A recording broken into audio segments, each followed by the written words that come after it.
दोस्तों कैसे हैं आप सभी। उम्मीद है आप सभी अच्छे होंगे और आपकी दुआओं से मैं भी अच्छा हूं। दोस्तों डीएलएड द्वितीय सेमेस्टर का जो आप लोगों का हिंदी का पेपर हुआ है उसके सोल्यूशन को मैं आप लोगों को कराने वाला हूं। इससे पहले दोस्तों आपके जो भी प्रश्न पेपर हुए हैं, चाहे वो आपका साइंस का हो, चाहे वो आपका मैथ का हो, चाहे वो आपका सामाजिक अध्ययन का हो, इससे पहले चाहे जो भी प्रश्न पत्र हुआ हो, प्रारंभिक शिक्षा के नवीन प्रयास हो, वर्तमान भारती, जो भी है दोस्तों, पूरे पेपर का मैंने सोल्यूशन आप लोगों को करा दिया है। चलिए दोस्तों मैं आप लोगों का हिंदी के पेपर का सोल्यूशन करा देता हूं। दोस्तों अगला है दोस्तों प्रश्न आपका पूछा है कि जो शब्दांश किसी शब्द के आदि में लगकर उसके अर्थ को बदल देता है वह कहलाता है।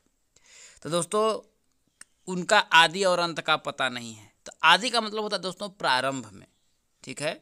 तो प्रारंभ में जो लगता है उसे क्या बोलते हैं दोस्तों, हम लोग उपसर्ग बोलते हैं। और अंत में जो लगता है उसे क्या बोलते हैं दोस्तों, प्रत्यय बोलते हैं। तो आदि में लग रहा है तो इसका क्या हो जाएगा दोस्तों, उपसर्ग हो जाएगा।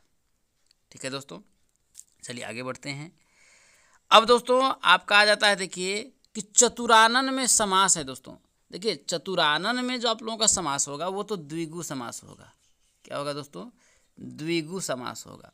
लेकिन इसमें आपका दिया नहीं है तो आपका अब कौन सा समास होगा भाई, अव्ययी भाव तो होगा नहीं, द्वंद्व तो होगा नहीं क्योंकि द्वंद्व में और होता है, कर्मधारय तो आपका होगा नहीं।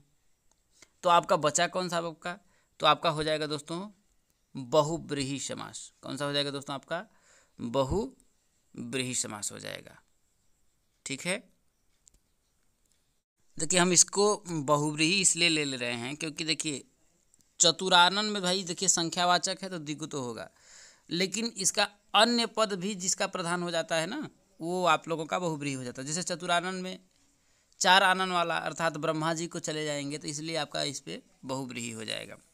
चलिए कवि का स्त्रीलिंग क्या होगा, कवयित्री होगा। तो इसका आप लोगों का पहला ही वाला आप लोगों का राइट आंसर हो जाएगा। चलिए आगे बढ़ते हैं। रविंद्र में रवि प्लस इंद्र, ई प्लस ई, तो आपका कौन सा हो जाएगा, दीर्घ संधि हो जाएगा। क्या हो जाएगा, दीर्घ संधि। ठीक है दोस्तों, अगला है आपका कि सेवा सदन उपन्यास के लेखक हैं। तो सेवा सदन जो उपन्यास के आपके लेखक हैं दोस्तों वो हैं आप लोगों के प्रेमचंद्र, मुंशी प्रेमचंद्र हैं। तो इसका राइट आंसर आपका कौन सा हो जाएगा, चौथा हो जाएगा मुंशी प्रेमचंद्र। चलिए आगे बढ़ते हैं अब हम लोग अति लघु उत्तरी प्रश्न की ओर। लोक कथा किसे कहते हैं दोस्तों, लोक कथा लोगों के द्वारा जो कही गई बात होती है उसे दोस्तों आप लोक कथा कहते हैं। लोगों के द्वारा कही गई उक्ति को लोक कथा कहेंगे। अगला है कि संबंधवाचक सर्वनाम किसे कहते हैं। क्या दोस्तों, संबंधवाचक जो आप लोगों का सर्वनाम है किसे कहते हैं दोस्तों। तो दोस्तों यहां पर बोला सर्वनाम कैसा, जो संबंध को बताता हो। क्या हो दोस्तों, संबंध को बताता हो। तो आप ऐसे बोल सकते हैं दोस्तों कि जिस सर्वनाम शब्दों का प्रयोग, क्या दोस्तों, जिस सर्वनाम शब्दों का प्रयोग किसी वस्तु या व्यक्ति का संबंध बताने के लिए किया जाए उसे संबंधवाचक सर्वनाम कहेंगे। क्या दोस्तों, कि जिस, क्या दोस्तों, सर्वनाम शब्दों का प्रयोग किसी वस्तु या व्यक्ति का संबंध बताने के लिए किया जाता है। जैसे आपका जिसका हो जाएगा, और क्या हो जाएगा, जो कि, ऐसे ही आपका ये संबंधवाचक सर्वनाम के अंतर्गत दोस्तों आ जाएगा। जो सो ये संबंध है, जो शो ये सब क्या है, उतना जितना, ये आपका संबंधवाचक में आता है। अगला है दोस्तों प्रत्यय किसे कहते हैं। तो भैया प्रत्यय क्या होता है कि किसी भी शब्द के किसमें दोस्तों, अंत में लग करके अर्थ में परिवर्तन ला देता है उसे प्रत्यय कहते हैं। जैसे मैंने लिखा दोस्तों मीठा, है कि नहीं, मीठा में मैं क्या कर दिया, आई प्रत्यय जोड़ दिया तो क्या होगा, मिठाई। चतुर में आई प्रत्यय है, चतुराई, है कि नहीं। तो उस तरीके से क्या होगा, किसी शब्द के अंत में लग करके क्या होता है दोस्तों, उसके शब्द में परिवर्तन कर देता है, उसे प्रत्यय कहते हैं। संज्ञा किसे कहते हैं, संज्ञा के प्रकार।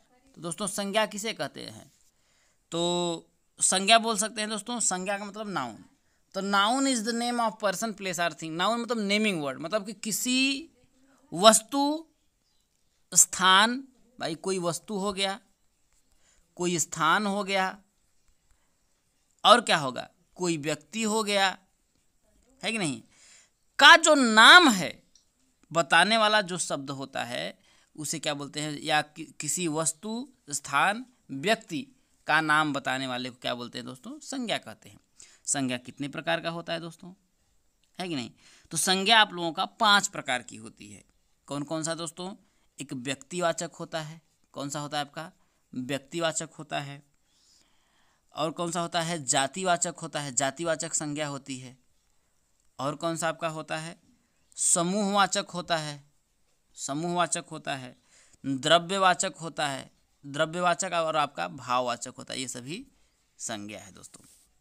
चलिए आगे बढ़ते हैं। अगला पूछ रहा है भैया कि पत्र कितने प्रकार के होते हैं। तो पत्र तो आपका 2 प्रकार का होता है। एक पत्र आपका औपचारिक होता है, औपचारिक पत्र होता है, और दूसरा कौन सा होता है भैया, अनौपचारिक होता है, अनौपचारिक। अच्छा, औपचारिक पत्र क्या होता है, सरकारी कार्यालयों के लिए प्रयोग किया जाता है, और अनौपचारिक जो होता है, मित्र, दोस्त, यार, सगे संबंधियों को आप लिखते हैं, वो अनौपचारिक होता है। ये आपका है।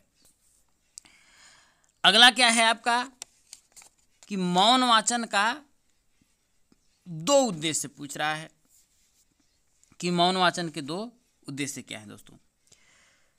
मौन वाचन का अगर हम पहला उद्देश्य की बात बोलें तो पढ़ी हुई सामग्री जो होती है उसका जो प्रश्न है उसका सही उत्तर दे पाना, ये मौन वाचन का उद्देश्य होता है। दूसरा दोस्तों कि शब्द का जो लक्षणार्थ जान लेना, शब्द के लक्षणार्थ को जान लेना। तीसरी अगर हम बात बोलें दोस्तों तो शब्दकोश को देखने एवं प्रसंगानुसार अर्थ निकालने की क्षमता का जो विकास करना, ये क्या है, मौन वाचन के आपके उद्देश्य है। अगला आपका है, अब हम बढ़ते हैं लघु उत्तरीय प्रश्न की ओर। बहुत ही सिंपल आपका पूछा गया था कि भाषा के विकास में अभिव्यक्ति के महत्व को स्पष्ट कीजिए दोस्तों। तो दोस्तों आप भाषा विकास में दोस्तों जो अभिव्यक्ति है, इसके कारण दोस्तों भाषाओं में क्या होता है, परिवर्तन होता है। जैसे कि आप बोल देंगे सामान्यतः जो भाषा होती है क्या होती है, वैचारिक आदान प्रदान का माध्यम होती है। भाषा जो होती है दोस्तों वो क्या है, भाषा व्यक्ति वो वैचारिक जो होता है आदान प्रदान का क्या होता है, उसे माध्यम कहा जाता है दोस्तों, है कि नहीं। और जो भाषा अभिव्यक्ति है उसका जो सर्वाधिक क्या है, तो दोस्तों भाषा जो है वो अभिव्यक्ति का दोस्तों सर्वाधिक क्या है, विश्वसनीय माध्यम है कि नहीं। और यही नहीं, यह हमारे दोस्तों समाज के निर्माण, विकास, है कि नहीं, संस्कृति, पहचान का भी महत्वपूर्ण साधन है। तो इसके बारे में अपने भाषा में आप लिख सकते थे। अगला क्या है भैया आपका कि मौन वाचन एवं सस्वर वाचन की उपयोगिता बताइए। मौन वाचन और सस्वर वाचन की उपयोगिता। तो अगर हम बात करते हैं सबसे पहले मौन वाचन का, कि इसका मौन वाचन की क्या उपयोगिता है दोस्तों। तो मौन वाचन की उपयोगिता आपका ये है कि मौन वाचन में अगर आप करते हैं दोस्तों तो थकान कम होती है और वाग्य यंत्रों पर जोर नहीं पड़ता है। जो भी आपके वाग्य यंत्र हैं उन पर जोर नहीं पड़ता है कि नहीं।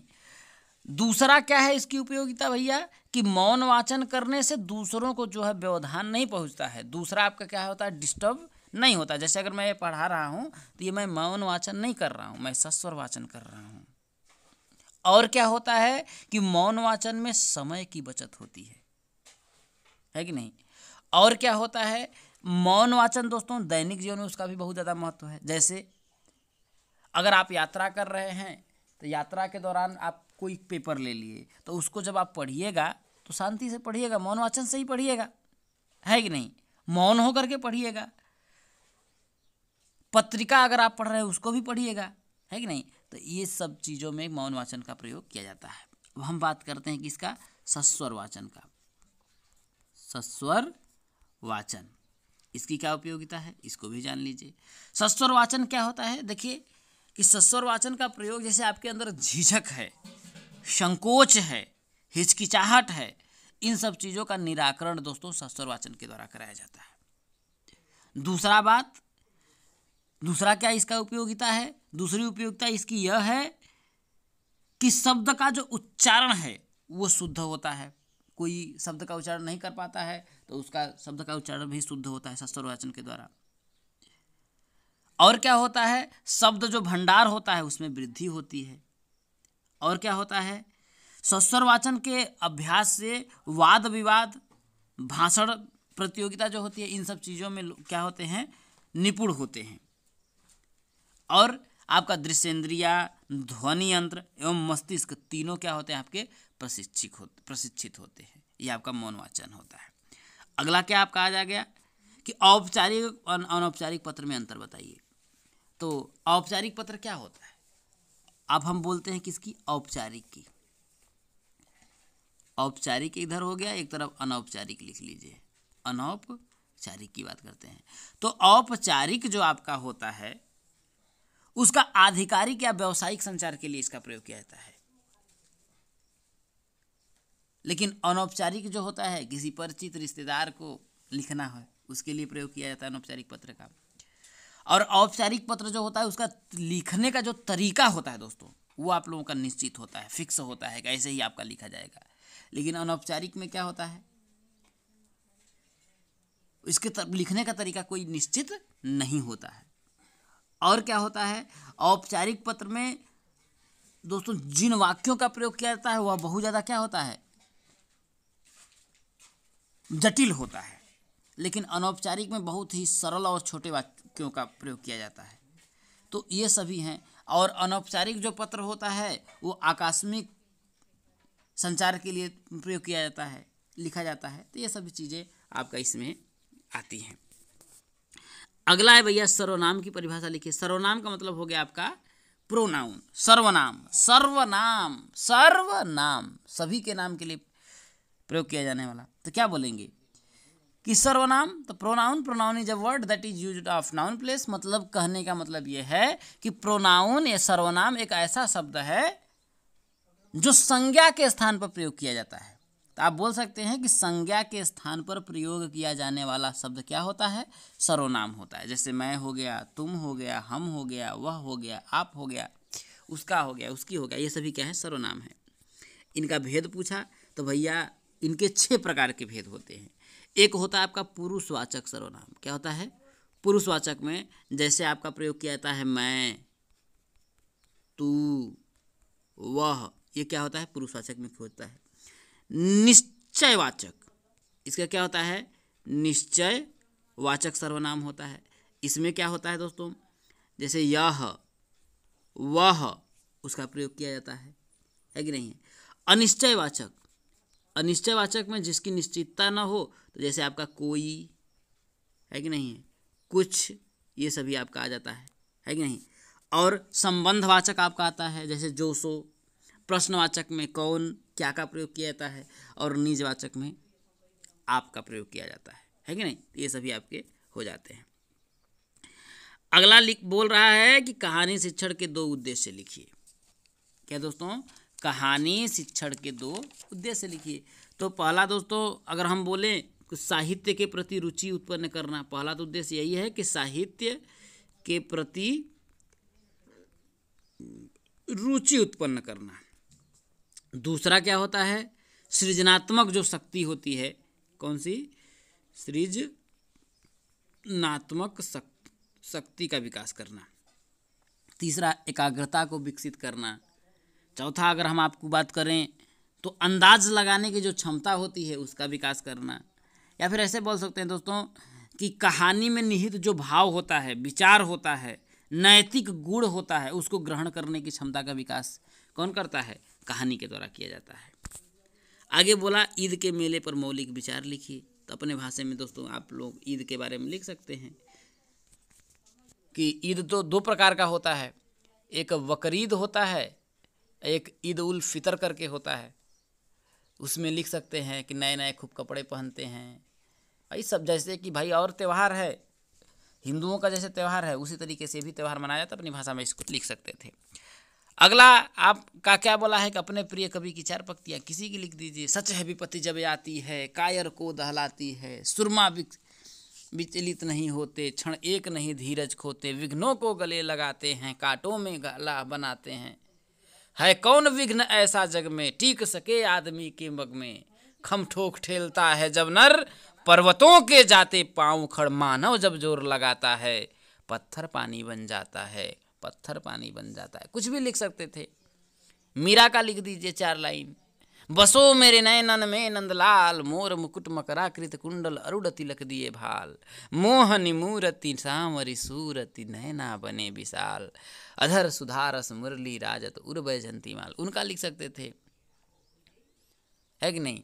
या तो तुलसीदास का लिख दीजिए, कोई भी उठा करके, है कि नहीं? सिय स्वयंवर देखियो जाई, ईसु काधि धौ देई बड़ाई। लखन कहा जस भाजुन सोही, नाथ कृपा तो जा पर होई। हरखे मुनि सब सुर बरवानी, दिन निहासी। तो अपने भाषा में आपको जो याद था कुछ भी आप इसको लिख सकते थे। तो हिंदी का पेपर उम्मीद है आप लोगों को बहुत अच्छा गया होगा दोस्तों। जल्द ही मैं आप लोगों को इंग्लिश के पेपर का सोल्यूशन कराने वाला हूँ। तो चैनल पर नए होइएगा दोस्तों, सब्सक्राइब जरूर करिएगा, क्योंकि कोई भी आपका एग्ज़ाम हो बेहतरीन कंटेंट के साथ मैं आप लोगों को प्रोवाइड करता रहता हूं। और वही मुझे उम्मीद है दोस्तों कि आप लाइक शेयर भी ज़रूर करिएगा अपने दोस्तों के साथ। आज के लिए दोस्तों इतना ही। जय हिंद।